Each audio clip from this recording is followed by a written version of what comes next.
Welcome to creator Balakrishna YouTube channel. ప్రతి హిందువు తప్పక చూడాలనుకునే పుణ్యక్షేత్రాల్లో అయోధ్య ఒకటి. ఈరోజు మనం అయోధ్య గురించి కొన్ని విషయాలు తెలుసుకుందాం. ఈ కంటెంట్ నచ్చితే please subscribe my channel, share, like, comment చేయండి. మా ఛానల్కి హెల్ప్ అవుతుంది. అయోధ్య ఉత్తరప్రదేశ్లోని ఒక ముఖ్య పట్టణం. భారతదేశంలోని అతి పురాతనమైన దేవాలయాల్లో అయోధ్య కూడా ఒకటి. శ్రీ మహావిష్ణువు 7వ అవతారమైన శ్రీరాముల వారు అవతరించిన ప్రదేశం ఈ అయోధ్య.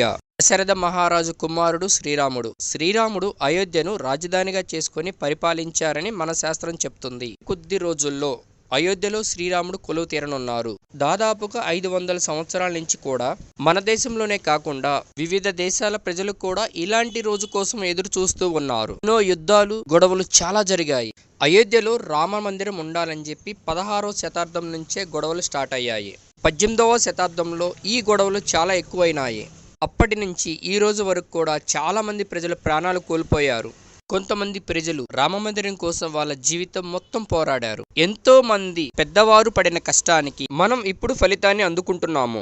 1528వ సంవత్సరంలో శ్రీరామ మందిరాన్ని అప్పటి నవాబైన మహమ్మద్ బాబర్ గారు మసీదుని నిర్మించారు. క్రీస్తు పూర్వం అయోధ్యలో చాలా వేల రామ మందిరాలు ఉన్నవి. ఆ మసీదు పేరు బాబ్రీ మసీద్. మసీదుని నిర్మించిన తర్వాత సుమారు 150 సంవత్సరాల వరకు ఎటువంటి గొడవలు లేకుండా గడిచిపోయింది. 1717లో జయసింగ్ హిందువులు పూజలు చేసుకోవడానికి మసీదు దగ్గరలో ఒక రామ మందిరాన్ని నిర్మించారు. అప్పుడు ముస్లింస్ మసీదులో నమాజు చేసుకునేవారు, హిందువులు రామ మందిరంలో పూజ చేసుకునేవారు. రాముల వారు పుట్టిన జన్మస్థలంలో శ్రీరామ మందిరాన్ని పడగొట్టి మసీదు కట్టించిన విషయాన్ని హిందువులు మర్చిపోలేకపోతున్నారు. 1885లో ఈ వ్యవహారం అంతా కోర్టుకు చేరింది. 1950లో హిందూ సభ న్యాయవాది అయిన గోపాల్ సింగ్ విశ్రాద్ రాముని విగ్రహానికి పూజలు చేసుకునే అధికారాన్ని కోర్టుని అడిగారు. తర్వాత ఈ కేసు 35 సంవత్సరాల వరకు నడుస్తూ వచ్చింది.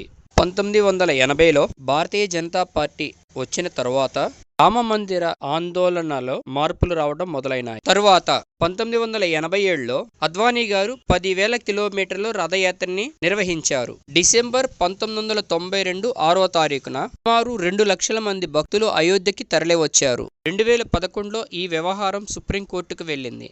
అక్కడ కూడా సుమారు 7 సంవత్సరాల పాటు సుప్రీంకోర్టు ఈ వ్యవహారం మీద ఎటువంటి తీర్పు ఇవ్వలేదు. తరువాత ఆగస్టు 2019లో ఈ వ్యవహారానికి సంబంధించిన అన్నిటికీ తీర్పు లభించింది.